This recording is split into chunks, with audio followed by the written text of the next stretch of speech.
नमस्ते बच्चों, कैसे हैं आप सब। आज हम हिंदी व्याकरण रचना और प्रबोध से अध्याय 4 शब्द विचार का अध्ययन करेंगे। इससे पहले हम शब्द विचार अध्याय के अंतर्गत ही शब्द के भेद उत्पत्ति के आधार पर, रचना के आधार पर, प्रयोग के आधार पर, अर्थ के आधार पर कर चुके हैं। अब आगे हम पढ़ेंगे शब्द, जो शब्द के दो भेद है ना, विकारी शब्द और अविकारी शब्द, उनके बारे में हम विस्तार से अध्ययन करेंगे। ठीक है, तो शब्द जब वाक्य में प्रयुक्त होता है तब वाक्य के अन्य शब्दों के साथ उसका संबंध स्थापित होता है और इस संबंध के अभिव्यक्ति के लिए शब्द कई स्वरूपों में प्रकट होता है। जब शब्द वाक्य में प्रयुक्त होता है, शब्द स्वतंत्र होते हैं, है ना। राम, खाना, सीता, गरिमा, हाथी, ये सब शब्द अपने आप में स्वतंत्र है। जब इन शब्दों का प्रयोग एक वाक्य के अंदर किया जाता है तो वाक्य के अन्य शब्दों के साथ उनका संबंध भी स्थापित होता है।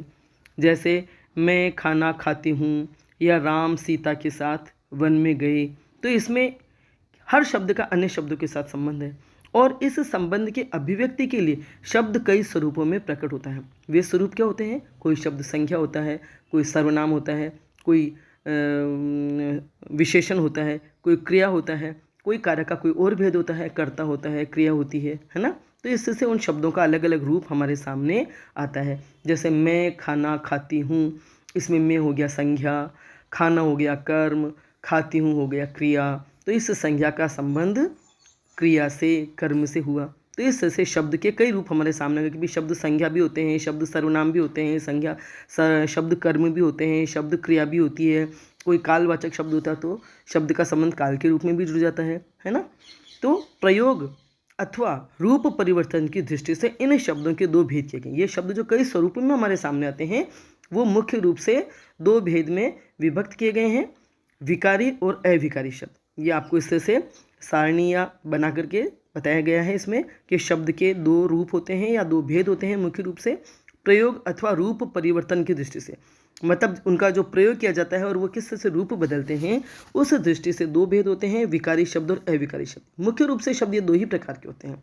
फिर विकारी शब्द में कौन कौन आते हैं या कौन कौन से भेद होते हैं विकारी शब्द के? संज्ञा शब्द, सर्वनाम शब्द, विशेषण शब्द और क्रिया शब्द। जो शब्द इन चारों रूपों में आते हैं वे कहलाते हैं विकारी शब्द, क्योंकि उनका रूप बदल जाता है। वाक्य में किसी भी शब्द का रूप बदला और सारे शब्दों का रूप बदल जाता है।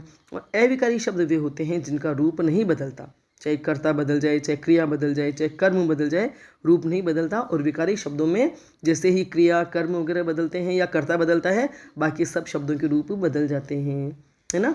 जैसे संज्ञा अगर स्त्रीलिंग थी तो कुछ और वाक्य में शब्दों का प्रयोग हो रहा था, और जैसे संज्ञा अगर पुल्लिंग हो जाता है तो कर्म है या क्रिया है, उन सब का भी रूप बदल जाता है। लेकिन अविकारी शब्द जो होते हैं उनका रूप बिल्कुल नहीं बदलता, चाहे आप संज्ञा बदल दो, सर्वनाम बदल दो, क्रिया बदल दो, कर्म बदल दो, कुछ भी बदल दो, है ना। और वो शब्द होते हैं अविकारी। क्रिया विशेषण, समुच्चय बोधक, संबंध बोधक और विस्मयादि बोधक, ये चार प्रकार के जो शब्द होते हैं वे अविकारी कहलाते हैं। इनका हम बहुत अच्छे से अध्ययन आगे करेंगे और आपको बहुत अच्छे से समझ में आ जाएगा। अभी केवल इनके नाम हैं तो आपको समझ में नहीं आएगा, लेकिन जब इनके बारे में हम पढ़ेंगे विस्तार से तब आपको ये बहुत ही सरलता से समझ में आ जाएंगे। अब हम पढ़ रहे हैं विकारी शब्दों के बारे में, जिनमें सबसे पहले आता है संज्ञा। हालांकि ये चीज़ें आप पढ़ चुके हैं बचपन में, तीसरी चौथी पाँचवीं छठी क्लास में, है ना, लेकिन आप बच्चे थे, शायद आपको अच्छे से समझ में ना आया हो। तो अब आप बड़े भी हो गए हैं तो आपको ये चीज़ अच्छे से समझ में आ सकती है। संज्ञा, साधारण शब्दों में नाम को ही संज्ञा कहते हैं। संज्ञा किसे कहते हैं? हम किसी भी नाम को, मतलब किसी व्यक्ति के नाम को, वस्तु के नाम को, जगह के नाम को, किसी भी व्यक्ति वस्तु पदार्थ नाम आता है जहाँ, वह हो जाती है संज्ञा। जहाँ नाम आ जाता है वह संज्ञा हो जाती है और नाम की जगह हम दूसरा शब्द काम में लेते हैं, वह सर्वनाम हो जाता है। जैसे राम ने आगरा में ताजमहल की सुंदरता देखी। इस वाक्य में हम पाते हैं, समझना आप ध्यान से और सुनना, इस वाक्य में हम पाते हैं कि राम एक व्यक्ति का नाम है ना। संज्ञा किसे कहते हैं? नाम को। जहाँ पर भी नाम आता है किसी का वह शब्द संज्ञा कहलाता है। जो शब्द किसी के नाम के रूप में अभिव्यक्त होता है वह संज्ञा कहलाता है। तो यहाँ राम एक व्यक्ति का नाम है, आगरा वह एक स्थान का नाम है, जगह का नाम है, ताजमहल एक वस्तु का नाम है ना, और सुंदरता एक गुण का नाम है। तो इस प्रकार ये चारों क्रमशः मतलब क्रम से, मतलब क्रमशः का मतलब क्रम से। जब हम बात कहते हैं ना कोई कि भी क्रमशः ये आगे जो भी बात की वो मतलब क्रम से, ऊपर आपने जो भी बात कही है उसके बारे में जो आगे का जवाब है उसी क्रम से दिया जाता है। तो जैसे राम ने आगरा में ताजमहल की सुंदरता देखी, इसमें 4 नाम आए हैं। राम शब्द है वह नाम है, आगरा नाम है, ताजमहल नाम है और सुंदरता भी नाम है।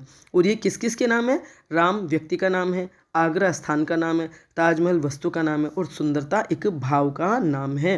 अतः ये चारों संज्ञाएं हुई। आए बात समझ में? संज्ञा किसे कहते हैं? किसी भी व्यक्ति, वस्तु, स्थान या अवस्था, गुण, दशा आदि का नाम जिनसे अभिव्यक्त होता है वह शब्द संज्ञा कहलाता है। अब इसकी परिभाषा, किसी प्राणी, स्थान, वस्तु अथवा भाव के नाम का बोध कराने वाले शब्द संज्ञा कहलाते हैं। मतलब जिससे हमें इनका बोध होता है, शब्द को पढ़ते ही हमें ये बोध होता है, ये हमें पता पड़ता है या हमें समझ में आता है कि ये किसी का नाम है, वही शब्द संज्ञा कहलाता है। और आपको इन चारों के बारे में इस एक वाक्य में बता दिया गया है कि राम ने आगरा में ताजमहल की सुंदरता देखी। यहाँ वस्तु भी है, व्यक्ति भी है, जगह भी है और गुण भी है। तो ये संज्ञा आपको अच्छे से समझ में आ गई होगी, है ना। अब संज्ञा के भेद, परिभाषा में जो चीज़ें दी हुई उसी के अनुसार संज्ञा के भेद हो जाते हैं। संज्ञा के मुख्य रूप से 3 भेद हैं: व्यक्तिवाचक संज्ञा, जातिवाचक संज्ञा और भाववाचक संज्ञा, है ना। व्यक्तिवाचक संज्ञा किसे कहते हैं? जिस संज्ञा शब्द से एक ही व्यक्ति, वस्तु या स्थान के नाम का बोध होता है उसे व्यक्तिवाचक संज्ञा कहते हैं। एक, जिस शब्द से केवल किसी एक व्यक्ति, वस्तु या स्थान के नाम का बोध होता है ना। ध्यान से समझना, व्यक्तिवाचक संज्ञा और जातिवाचक संज्ञा में क्या भेद है वो आपको अभी समझ में आ जाएगा। तो जब इसे एक व्यक्ति, वस्तु या स्थान के नाम का बोध होता है जिस शब्द से, तो वह शब्द कहलाता है व्यक्तिवाचक संज्ञा। व्यक्तिवाचक संज्ञा विशेष का बोध कराती है, सामान्य का नहीं, क्योंकि वह नाम लिया गया है किसी का तो वह विशेष ही हुआ, है ना, साधारण नहीं हुआ या सामान्य नहीं हुआ। इसलिए जब किसी विशेष वस्तु, विशेष व्यक्ति, विशेष स्थान के नाम का बोध जिस संज्ञा शब्द से होता है वह संज्ञा व्यक्तिवाचक संज्ञा कहलाती है। प्रायः व्यक्तिवाचक संज्ञा में व्यक्तियों, देशों, शहरों, नदियों, पर्वतों, त्योहारों, पुस्तकों, दिशाओं, समाचार पत्रों, दिनों, महीनों आदि के नाम आते हैं। जब एक व्यक्ति का नाम लिया जाता है कि भी राम, सीता, कमला, सावित्री, गायत्री, जब किसी वाक्य में से नाम आता है व्यक्ति का तो वह हो जाता है व्यक्तिवाचक संज्ञा। देश का नाम आता है भारत, अमेरिका, फ्रांस। एक तो केवल कहा जाए कि भी सभी देश विकसित हो रहे हैं या सभी देशों में आजकल ये काम हो रहा है, तो वहाँ व्यक्तिवाचक संज्ञा नहीं होगी, वो सभी देशों का द्योतक है तो वो जातिवाचक संज्ञा हो जाएगी। लेकिन जब कह दिया जाता है कि भारत बहुत ही विकसित देश हो रहा है या भारत सबसे आगे बढ़ रहा है, तो वह हो जाती है व्यक्तिवाचक संज्ञा, क्योंकि वहाँ एक देश का नाम आया है, पर्टिकुलर नेम आया है किसी देश का, किसी स्थान का, तो वह हो जाता है व्यक्तिवाचक संज्ञा। शहर, नागपुर के संतरे बहुत प्रसिद्ध हैं। एक तो केवल बात होवे फलों की केवल या शहरों की तो वो हो जाएगी जातिवाचक संज्ञा। लेकिन जब जैसे नागपुर के संतरे या बीकानेर के रसगुल्ले या बीकानेर की भजिया, तो यहाँ बीकानेर, नागपुर ऐसे शब्द आए हैं तो वो कहलाएंगे व्यक्तिवाचक संज्ञा। नदी, गंगा नदी, यमुना नदी, सरस्वती नदी, जब नदी का नाम आए, गंगा बहुत ही पवित्र नदी है, तो वह व्यक्तिवाचक संज्ञा हो जाएगी। और अगर कहा जाए कि सभी नदियाँ बहुत ही पवित्र है तो वो जो सभी नदियाँ हैं वह जातिवाचक संज्ञा कहलाएगी। पर्वत, हिमालय पर्वत, विंध्याचल पर्वत, तो ये पर्वतों के नाम होने से ये व्यक्तिवाचक संज्ञा हो जाएंगे। त्योहार, होली, दीपावली, दशहरा, राखी, इनका नाम लिया जाए और वाक्य में प्रयोग किया जाता है तो वह व्यक्तिवाचक संज्ञा कहलाती है। पुस्तक, हिंदी की पुस्तक, गणित की पुस्तक या पुस्तक का नाम है दिशा, अंतराल, अंतरा, है ना, तो वो हो जाएगी व्यक्तिवाचक संज्ञा। दिशा है पूर्व दिशा, पश्चिम दिशा। समाचार पत्र का नाम हो जाता है दैनिक भास्कर, राजस्थान पत्रिका या दैनिक जागरण। दिन, सोमवार, मंगलवार, बुधवार। महीने, जनवरी, फरवरी। तो जब नाम ले लिया जाता है बस आप समझ लो कि व्यक्तिवाचक संज्ञा है। बस ये आपको अच्छे से समझ लेना है कि जब किसी का नाम ले लिया जाता है, संज्ञा शब्द किसी के नाम का द्योतक होता है तो वह हो जाती है व्यक्तिवाचक संज्ञा। अब दूसरा भेद है जातिवाचक संज्ञा। जिस संज्ञा शब्द से किसी जाति या वर्ग के संपूर्ण प्राणियों, वस्तुओं, स्थानों आदि का बोध होता है उसे जातिवाचक संज्ञा कहते हैं, है ना। जब वाक्य में संज्ञा शब्द ऐसा हो कि जिससे किसी एक व्यक्ति, वस्तु या स्थान के नाम का नहीं बल्कि उस जाति या उस समूह के सभी प्राणियों, वस्तुओं, स्थानों आदि का बोध होता है उसे जातिवाचक संज्ञा कहते हैं। जैसे गाय कह दिया, एक तो किसी गाय का नाम रखा हुआ है, अभी ये काली गाय, काली नाम ही रख देते हैं। अगर घर में कई गायें हैं, सब गायों की अगर आदत डालने के लिए या एक अच्छे से अच्छा लगने के लिए वो नाम रख दे सब गायों का, और फिर नाम से पुकारते में, जैसे बैल है ना, हीरा और वो बैल थे ना प्रेमचंद की कहानी में, तो एक तो हीरा बोला जाए तो वो एक बैल का नाम हो गया, कमला बोला जाए एक गाय का नाम है मान लो, तो वो तो हो जाएगी व्यक्तिवाचक संज्ञा। और जब केवल गाय बोला जाए या बैल बोला जाए तो वह गाय है सभी गायों के समूह के, मतलब गायों का जो पूरा समूह है उसका द्योतक है, उसका बोध कराता है। बैल शब्द बोला गया तो वह बैल सभी बैलों के वर्ग का या सभी बैलों का प्रतिनिधित्व करता है, तो वह शब्द कहलाएगा जातिवाचक संज्ञा। गाय, आदमी, गाय है सारी गायों का द्योतक है या सारी गायों के लिए प्रयुक्त हो रहा है, तो वह होगी जातिवाचक संज्ञा। आदमी शब्द कहा जाता है कि सभी आदमी जा रहे हैं या लड़कियां बैठी है ना, एक लड़की या लड़कियां भी कहा जाए तो वो जातिवाचक संज्ञा कहलाएगी। और जब नाम लेकर के कहा जाए सीता या गीता या कमला तो वह व्यक्तिवाचक संज्ञा हो जाएगी। पुस्तक शब्द पुस्तकों के सारे समूह का द्योतक होता है। नदी सारी नदियों का प्रतीक होती है या सारी नदियों का प्रतिनिधित्व करती है, तो वह शब्द जातिवाचक संज्ञा कहलाएगी। आदि शब्द अपनी पूरी जाति का बोध कराते हैं, इसलिए जातिवाचक संज्ञा कहलाते हैं। प्राय जातिवाचक संज्ञा में वस्तुओं, पशु पक्षियों, फल फूल, धातुओं, व्यवसाय संबंधी व्यक्तियों, नगर, शहर, गांव, परिवार, भीड़ जैसे समूहवाची शब्दों के नाम आते हैं। ये बात समझ में? जब पूरे समूह का प्रतिनिधित्व करने वाले शब्द होते हैं वे जातिवाचक संज्ञा शब्द कहलाते हैं, और जब किसी व्यक्ति का प्रतिनिधित्व करते हैं या जो संज्ञा शब्द व्यक्ति का द्योतक होता है, ये व्यक्ति का नाम होता है, वह व्यक्तिवाचक संज्ञा कहलाती है। आ रही बात समझ में? जैसे आम बोला गया, संतरा बोला गया, तो वो सभी आमों के, सभी प्रकार के आम या सभी प्रकार के संतरों के प्रतिनिधित्व करने वाले शब्द हुए, तो वो जातिवाचक संज्ञा हो गया। कलमी आम बोला गया, दशहरी आम बोला गया, लंगड़ा बोला गया, तो वो एक विशेष आम का बोध कराता है, तो वो संज्ञा व्यक्तिवाचक संज्ञा हो जाएगी। समझ में आ गया? मेरे को लग रहा है आपको अच्छे से समझ में आ गई होगी कि व्यक्तिवाचक संज्ञा क्या होती है और जातिवाचक संज्ञा क्या होती है। जाति, पूरी जाति का बोध कराने वाला शब्द वह जातिवाचक संज्ञा कहलाता है, और केवल एक व्यक्ति, एक विशेष का बोध कराने वाला शब्द व्यक्तिवाचक संज्ञा कहलाता है। ठीक है।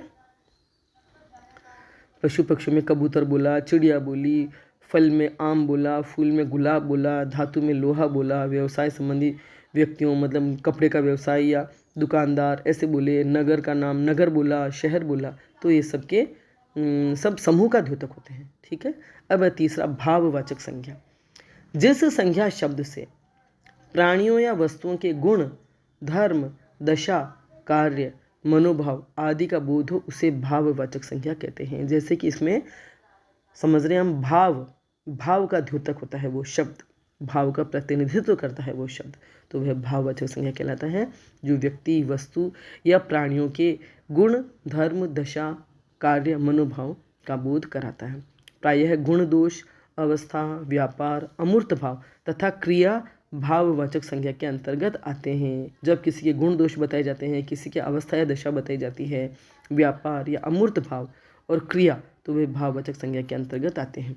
तो भाववाचक संज्ञा की रचना मुख्य 5 प्रकार के शब्दों से होती है। जातिवाचक संज्ञा से, सर्वनाम से, विशेषण से, क्रिया से और अव्यय से। इन शब्द, ये जो संज्ञा शब्द होते हैं, जातिवाचक संज्ञा, सर्वनाम होते हैं, विशेषण होते हैं, शब्द मतलब विशेषण शब्द होते हैं, सर्वनाम शब्द होते हैं, क्रिया शब्द होते हैं, अव्यय शब्द होते हैं, उनमें अक्सर प्रत्यय लग करके भाववाचक संज्ञा बनती है। मतलब जब उनमें प्रत्यय लग जाते हैं, अभी आप पढ़ेंगे तो पता चलेगा। और प्रत्यय किसे कहते हैं आप पहले पढ़ चुके हैं नाम, उपसर्ग और प्रत्यय नहीं, उपसर्ग प्रत्यय नहीं पढ़े, तत्सम तद्भव पढ़े हैं, पर उपसर्ग प्रत्यय भी आप पहले पढ़ चुके होंगे। तो प्रत्यय होता है जब किसी शब्द के पीछे एक शब्दांश जुड़कर उसका रूप, अवस्था या दशा बदल देता है, वह प्रत्यय कहलाता है, वह शब्द प्रत्यय कहलाता है। अब आप अभी पढ़ेंगे ना, जैसे जातिवाचक संज्ञा से भाववाचक संज्ञा किसे बनती है, तो वो उनमें सब में पीछे प्रत्यय लगे हुए और उपसर्ग लगते हैं शब्द के आगे। ठीक है। तो जातिवाचक संज्ञा से किस से भाववाचक संज्ञा बनती है, वे शब्द हम पढ़ेंगे, छोड़ने का नहीं है, आपको सुनना है, पढ़ना है, समझना है, आपके इससे प्रत्यय भी तैयार हो जाएंगे और जातिवाचक संज्ञा और भाववाचक संज्ञा भी समझ में आ जाएगी, है ना। जैसे शिशु शब्द है, तो इससे बना शैशव और शिशुता, है ना। शैशव और शिशुता, शिशु में ता प्रत्यय लगा और भाववाचक संज्ञा बन गई। ऐसे ही शिशु में इव प्रत्यय लगा और शैशव शब्द बन गया, तो ये भाववाचक संज्ञा हो गई। शिशु, ये सभी शिशुओं का द्योतक होता है। शिशु शब्द आया मतलब सभी शिशु, जितने भी शिशु मतलब छोटे बच्चे जो बिल्कुल शिशु किसे कहते हैं, दूध पीते बच्चों को, तो वो सारे दूध पीते बच्चों का प्रतीक हो गया शिशु शब्द, तो वो हो गया जातिवाचक संज्ञा। और इससे भाववाचक संज्ञा बनेगी शिशुता या शैशव, माने बचपन की अवस्था या शैशव की अवस्था, है ना। विद्वान, तो विद्वान सभी विद्वानों का प्रतिनिधित्व शब्द हो गया, तो ये जातिवाचक संज्ञा होगी। और विद्वान में प्रत्यय लगा ता, तो विद्वत्ता प्रत्यय हो गया। विद्वत्ता भाववाचक संज्ञा होगी। विद्वत्ता उस विद्वान के गुण का बोध कराता है। विद्वत्ता किसी भी व्यक्ति की विद्वत्ता, है ना, तो वो विद्वत्ता उस व्यक्ति के विद्वान होने का बोध कराता है, तो उसके एक गुण का, अवस्था का बोध कराता है। ऐसे शिशुता शिशु की अवस्था का बोध कराती है। ये शब्द मतलब शिशुता, शैशव, विद्वत्ता। मित्र ये होगी जातिवाचक संज्ञा, और मित्रता हो गया भाववाचक संज्ञा, है ना, क्योंकि मित्रता एक अवस्था हो गई, एक दशा हो गई। पशु और पशुता, पशुता भी उसकी एक दशा या प्रवृत्ति, है ना, या उसका दुर्गुण या गुण जो भी है। पशु के अंदर पशुता होती है, मनुष्य में मनुष्यता होती है, तो ये उनकी अवस्था का, उनकी दशा का, उनके गुण का, उनके व्यापार का बोध कराता है। तो इससे भाववाचक संज्ञा पशु की पशुता। पुरुष में पुरुषत्व, सती सतीत्व, सती ये सभी सतियों का प्रतिनिधित्व करने वाला शब्द हो गया। पुरुष सभी पुरुषों का प्रतिनिधित्व करने वाला शब्द हो गया। समझ में आ रही है ना बात? मैं आपको अलग अलग नहीं भी बताऊँ तो भी आप समझ जाएंगे कि ये जो सब जातिवाचक संज्ञा है वो पूरे समूह का बोध करा रहे हैं।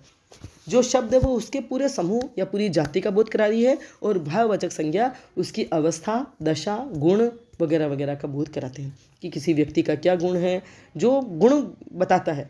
कमला सुंदर है, या कमला काली है, या कमला गोरी है, तो ये जो गोरी, सुंदर, काली, ये सब जो है भाववाचक संज्ञा कहलाएगी, है ना। विशेषण भी हो जाते हैं अलग, ये भाववाचक संज्ञा विशेषण मिलती जुलती चीज़ें होती हैं। अभी आप धीरे धीरे सब पढ़ेंगे, मतलब आप ये ना सोचें कि एक चीज़ पढ़ रहे हैं तो वो एक ही चीज़ है, ये सब मिक्स हो जाते हैं। व्याकरण का जो है सभी सब एक दूसरे से कनेक्ट करते हैं। तो ये आपको जब व्याकरण बहुत अच्छे से समझ में आ जाएगी तो आपको अपने आप ये सब चीज़ें समझ में भी आएगी, और आप तत्काल उनको समझ पाएंगे और बता पाएंगे। तो सती का भाववाचक बन गया सतीत्व। लड़का का भाववाचक बना लड़कपन, लड़का हुआ जाति पूरे वर्ग का बोध कराता है। लड़का लड़के के समूह का, लड़कों के समूह का, और लड़कपन हो गया लड़कपन, लड़के में जो उसकी अपनी जो बुद्धि, अपनी जो स्थिति होती है वो लड़कपन, है ना, तो वो उसकी अवस्था का बोध कराता है। गुरु और गौरव, गुरु से बना गौरव, बच्चा से बचपन, सज्जन से सज्जनता, आदमी से आदमियत, इंसान से इंसानियत, दानव से दानवता, बूढ़ा से बुढ़ापा, बंधु से बंधुत्व, व्यक्ति से व्यक्तित्व, ईश्वर से ऐश्वर्य, ये सब भाववाचक संज्ञाएं बन रही है। चोर से चोरी, ठग से ठगी, ये तो थे संज्ञा शब्द, उनसे भाववाचक संज्ञाएं बनी। अब है सर्वनाम शब्दों से। सर्वनाम किसे कहते हैं? सर्वनाम होते हैं जो संज्ञा के स्थान पर प्रयुक्त होते हैं, है ना। शब्द आया, जैसे एक वाक्य आया, सीता खाना खाती है, तो ये सीता हुआ संज्ञा। और ऐसे बोला जाए कि वह खाना खाती है, तो वह हो गया सर्वनाम, क्योंकि वह संज्ञा के स्थान पर प्रयुक्त हुआ है। संज्ञा नाम न बोल करके उसके लिए वह बोल दिया गया है कि वह खाना खाती है, तो वह हो गया सर्वनाम। तो सर्वनामों से भी भाववाचक संज्ञा बनती है, वही प्रत्यय लगाकर। मम, ममता, ममत्व, मम में ता प्रत्यय लग गया, त्व प्रत्यय लग गया, तो बन गया वो भाववाचक संज्ञा।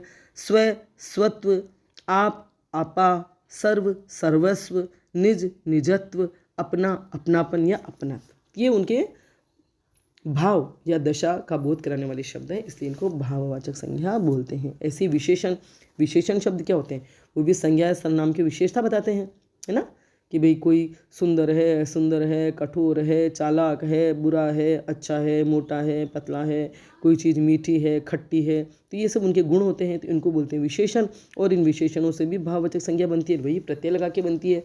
जैसे कठोर से कठोरता, विधवा से वैधव्य, चालाक से चालाकी, शिष्ट से शिष्टता, ऊंचा से ऊंचाई, नम्र से नम्रता, बुरा से बुराई, मोटा से मोटापा, स्वस्थ से स्वास्थ्य, मीठा से मिठास, सरल से सरलता, शूर से शूरता, चतुर से चतुराई, शूर से शूरता और शौर्य, चतुर से चतुराई, सहायक से सहायता, आलसी से आलस्य, गर्म से गर्मी, निपुण से निपुणता।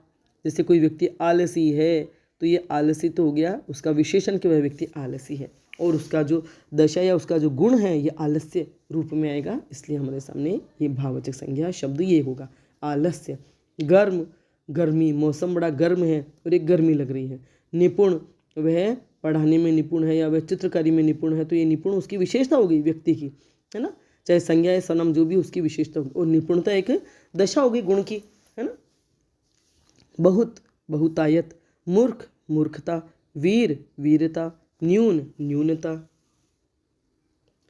आवश्यक आवश्यकता, हरा हरियाली, पतित पतन, छोटा छोटपन, दुष्ट दुष्टता, काला कालिमा या कालापन, और निर्बल निर्बलता। ठीक है, तो आज हम ये इतना ही पढ़ेंगे। इनको आप वापस सुनिए या अपनी पुस्तक में पढ़िए, तो आपको बहुत अच्छे से समझ में आ जाएंगे। मेरा वीडियो समझ में आया हो, पसंद आया हो तो लाइक करें, अपने दोस्तों के साथ शेयर करें, और मेरे चैनल को सब्सक्राइब करें। बेल आइकन भी अवश्य टच करें, ताकि जब भी मैं वीडियो बनाऊंगी उसकी सूचना आपको तत्काल मिल जाएगी। धन्यवाद। और ये क्रिया से और अव्यय से जो भाववाचक संख्या बन रही है वो हम बाद में पढ़ेंगे। आज इतना ही बहुत है, ताकि आपको अच्छे से समझ में आ जाए।